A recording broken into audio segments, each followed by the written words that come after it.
Hi, I'm Preston Williams, and welcome to another edition of Jazz Talk. Today on our show, we have with us an incredible musician. He has been on the scene for over 35 years and has worked with so many greats, from Shaka Khan to Ray Charles, Bette Midler, Najee, George Duke, Earth, Wind and Fire, and Michael Jackson, to name a few. He is a multi-instrumentalist, composer, and producer. Please welcome to Jazz Talk, Mr. Maurice Pleasure. Welcome, brother. How you Good to doing be today? here, Preston. Very, very well. Thank you. Oh man, thank you so much for joining us. You know, Maurice, we are familiar with your wonderful music. As I said, you've been on the scene for such a long time. But just curious to know a little bit more about your humble beginnings, your background. I understand that you're from Hartford, Connecticut. That's absolutely true. Yeah, New Haven area. Okay, New Haven. Okay, tell us a little bit about your upbringing, man. How you got involved in music. You just have an interesting background, and I was curious to know more about that. Oh, well, thanks, Preston. You know, I grew up the son of two educators. My dad was a school principal. My mom was a teacher. Okay. And so I had a very strict upbringing and stuff. So they somehow saw something in me at 4 years old to where they started getting me lessons at our church. So I started taking piano lessons and from our organist, Mr. Petaway. And I started in classical music. So my beginnings are actually classical. Okay. Yep. I think my parents really wanted me like concert pianist or, like conductor or something, legit, so to speak, they didn't see me necessarily branch out into, soul and jazz and all that kind of stuff.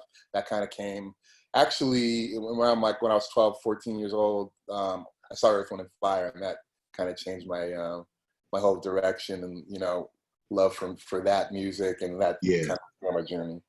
Yeah. Now, you actually started playing an actual instrument when you were like 4 years old or something like that? Yeah, I was 4 years old, absolutely. They took me in to our church organist. They had people teaching at our church, they like were giving their time, volunteering their time, music teachers and such from the music schools and stuff.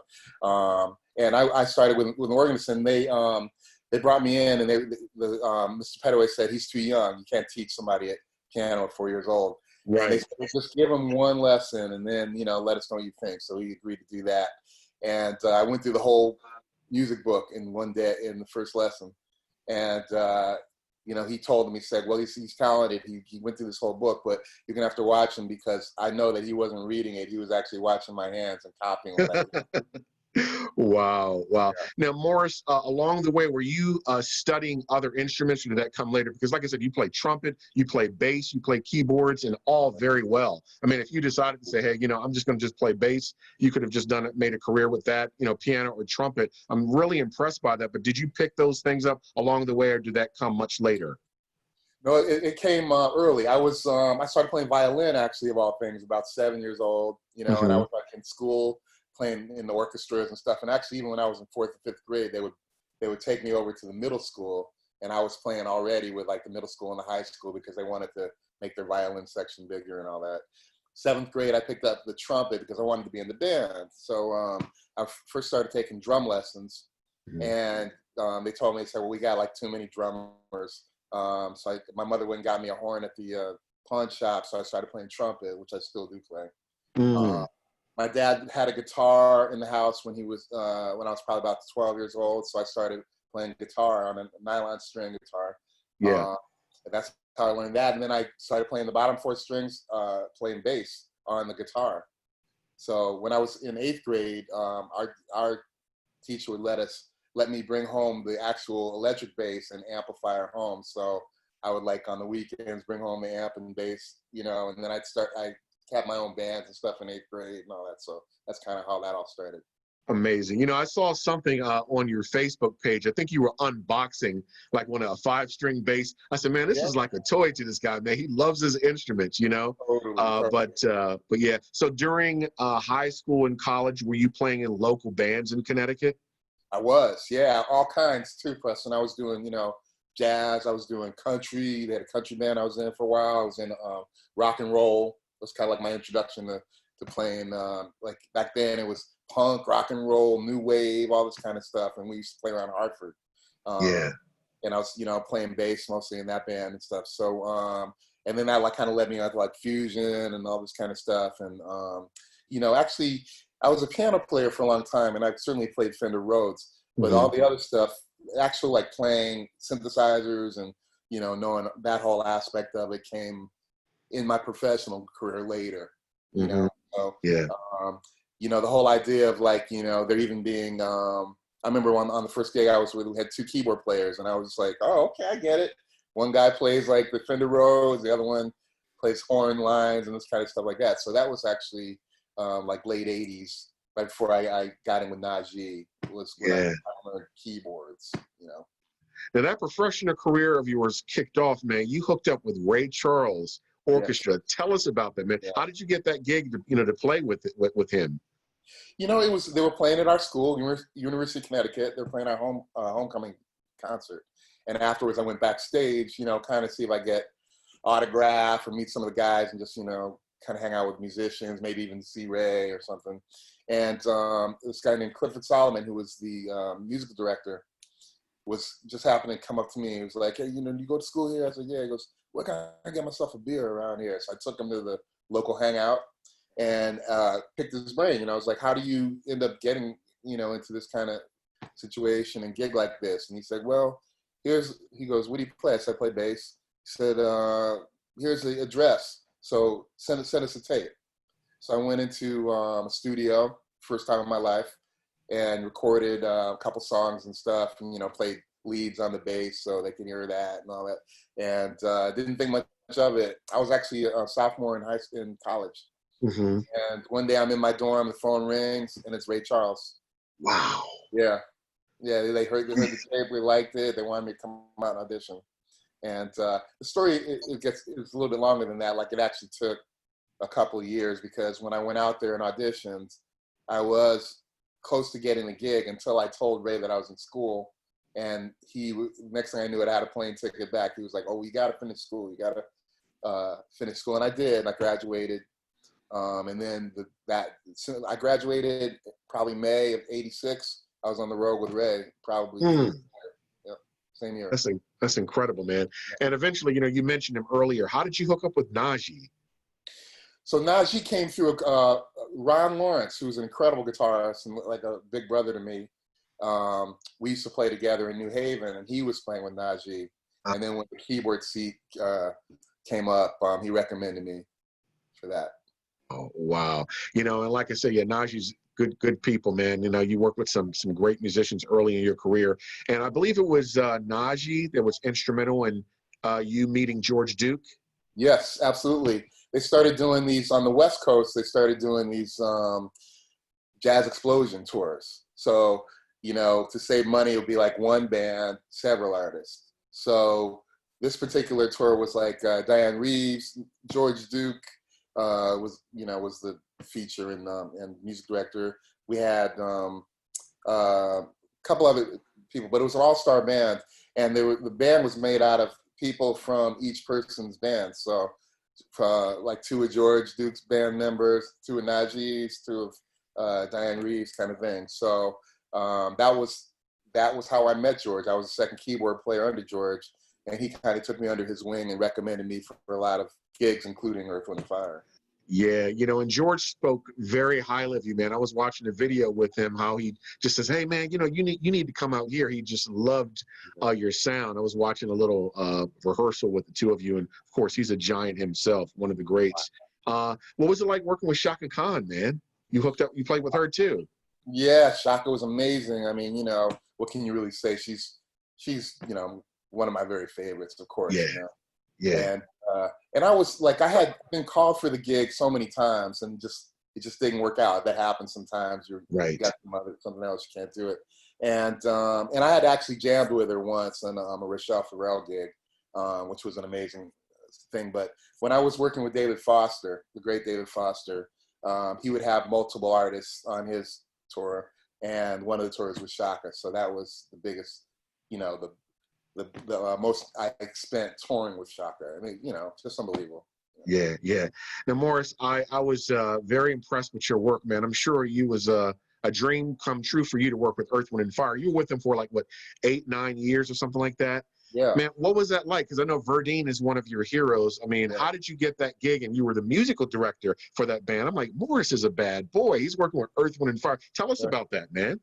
Well, thanks, Preston. You know, I'm still pinching myself all these years later because, you know, they are really responsible for so much of my career before I even met them, you know. Yeah. And still to this day, my favorite band of all time. Oh, But mine too. Yeah. oh yeah, it was about 1993, and I was a mutual friend of ours was told me that that Philip Bailey was looking to write with somebody for his own solo album, and between him and George Duke recommended me as well. You know, so you need to know Mo, this kind of thing. Philip came out to my house. I was completely starstruck, like I just couldn't even talk. You know, I mean, I was Yeah. a mess.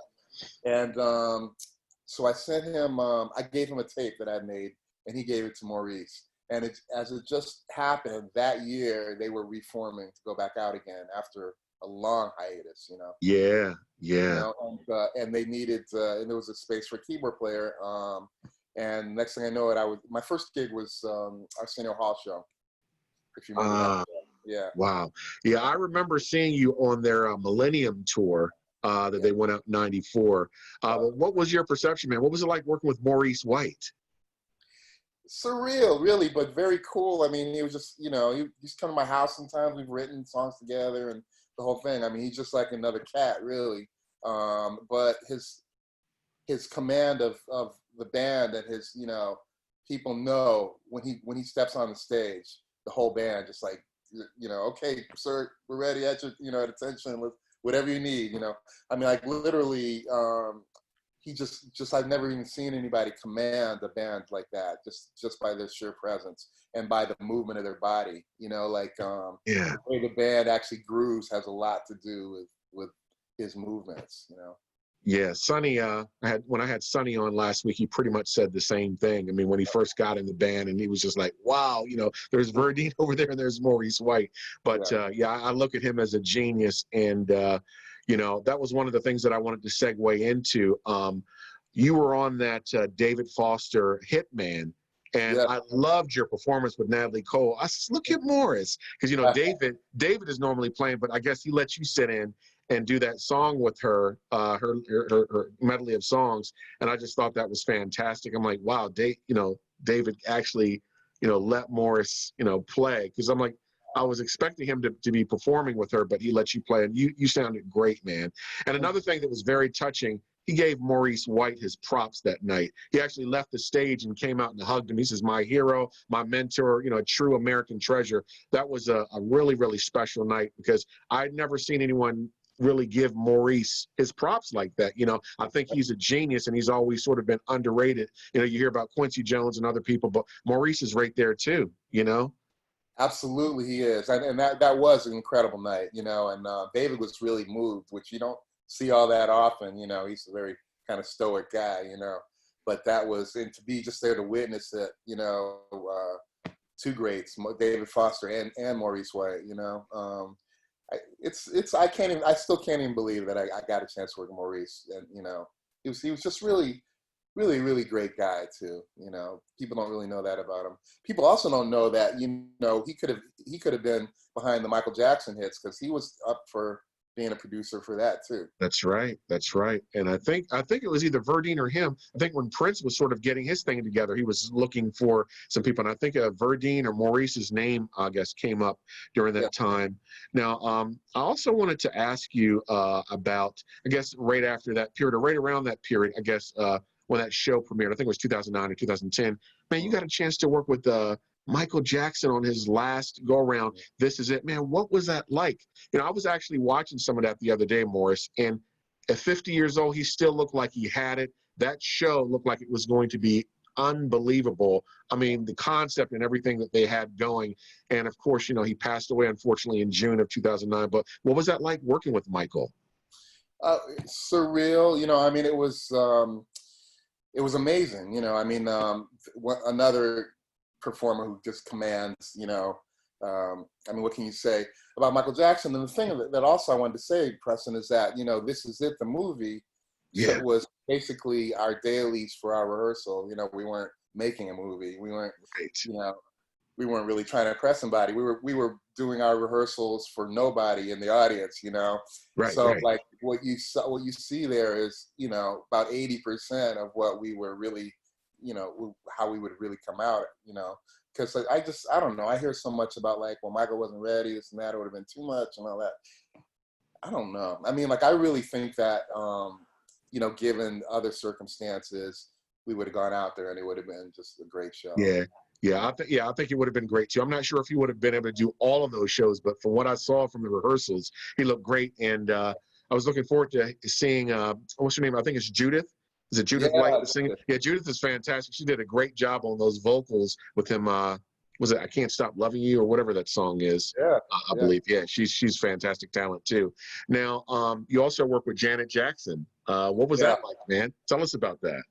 Great, a lot of fun, you know, incredible bands, and just a lot of fun. And once again, kind of foiled by 9/11, unfortunately. Yeah. We were like on a serious run, and then 9/11 hit, and she had to cancel a lot of dates. And we did come back and tour again. But yeah, Jana is an incredible performer. I learned a lot because that was like my first pop.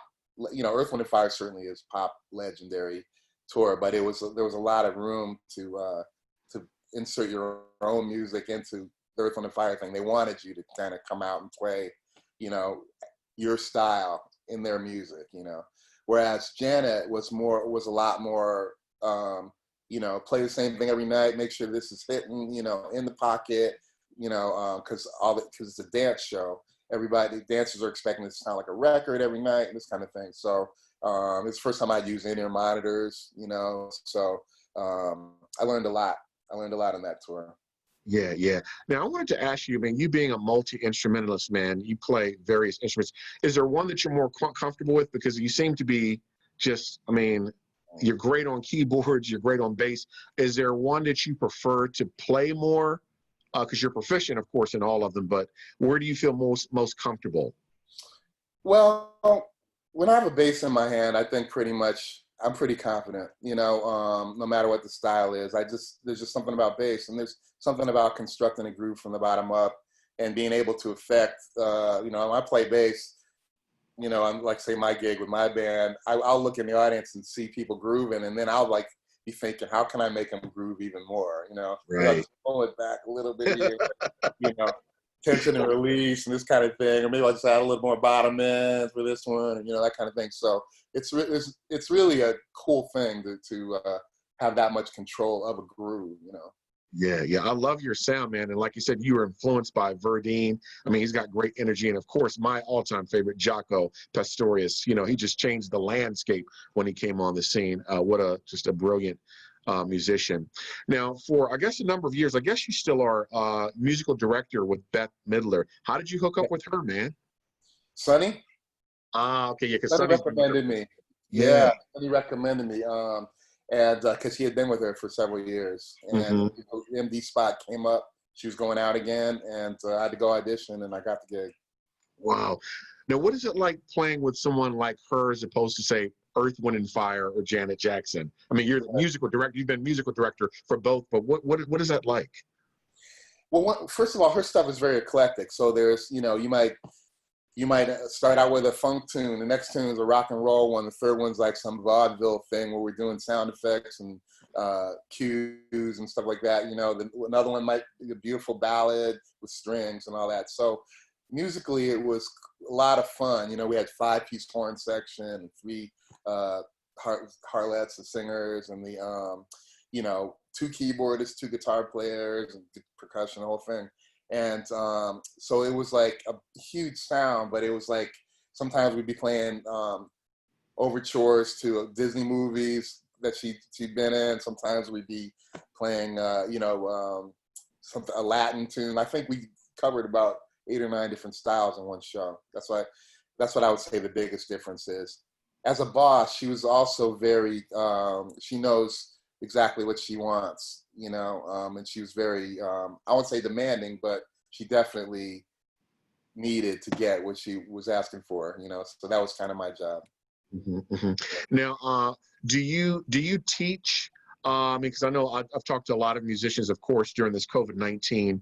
They're teaching. They have courses, of course, online. I just had Steve Gadd, drummer, on yesterday, and yeah, he's been on every recording there is. But is teaching something that you do, Maurice, Yeah, or do you have any?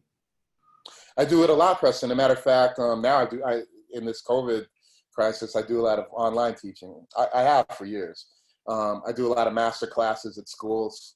You know, I'll go in and worldwide. You know, here in the UK, I'm in London, so I just about every school you could think of here. I've done, you know, 1 or 2 master classes over the years, and I enjoy teaching a lot. I teach songwriting as well.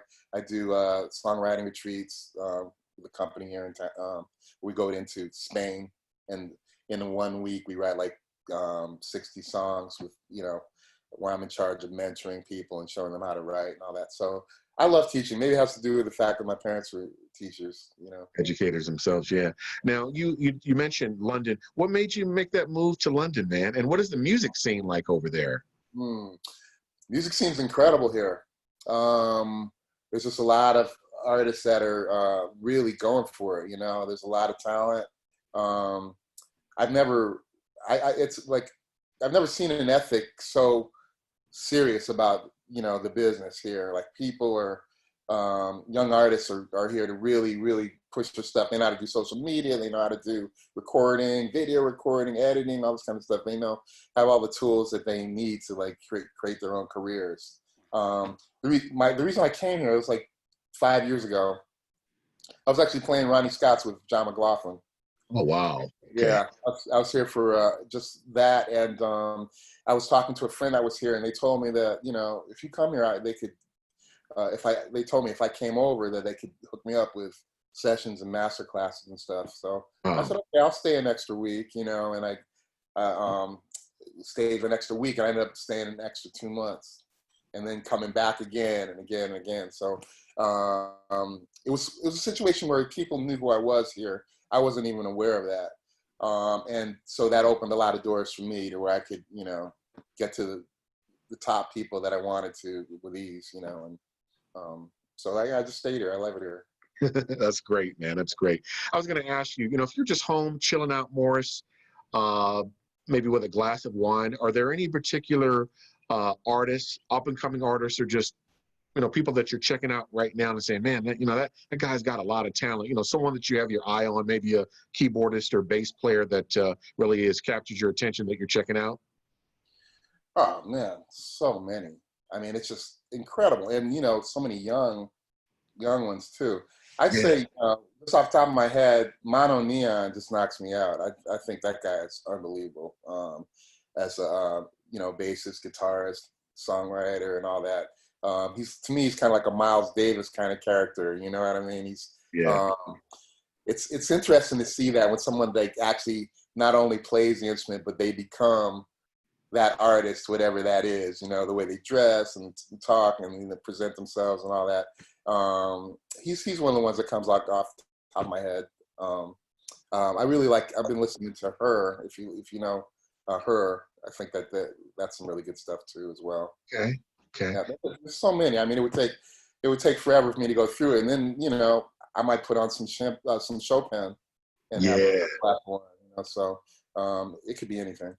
Yeah. I wanted to ask you also, are you working on any new music, any new projects? I guess once this COVID-19 is subsided, I don't know if it'll ever go away. I was talking to Billy Cobham. I had him on the show about a month ago, and he says, Preston, this is never going away, man. He said, we just got to work around it. It's with us for the rest of our lives. But any new projects that we can expect to see from Maurice Pleasure in the near future?